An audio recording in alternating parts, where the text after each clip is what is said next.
CapCut is no longer free. Yes, you've heard me right. CapCut just made most of its best features to be only accessible by pro users, meaning you'll have to pay to access these features. Now, moving forward, you won't be able to access AI, background remover, auto captions, most of its best transitions, and also filters. And this has made most of its users to be very heartbroken. As we speak, CapCut has almost 300 million users. In terms of percentages, in regards to all the phone editing apps, CapCut has 81% usage. As one of CapCut users, I feel very heartbroken. But wait, what if you can be able to access all these features, including the pro features, for free? Now, it's very possible, and this is how you can do it. First of all, you'll go to Google and search CapCut Mode APK on Google, and the very first link that will come up, you'll use it to download this version of CapCut. And I also have the link on my description, so you can just click on it and download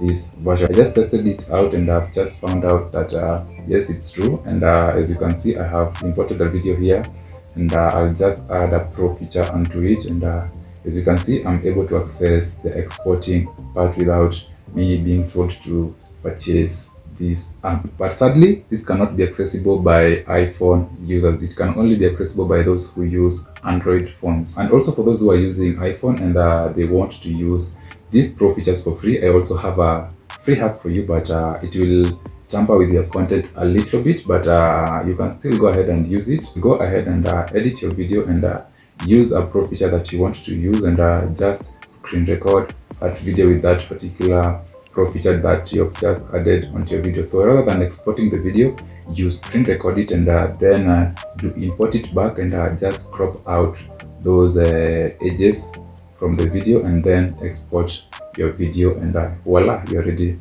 to use that particular video. And also another hack for you, you can go ahead and use alternative editing apps such as InShot and also VN Video Editor. And with that, we are done.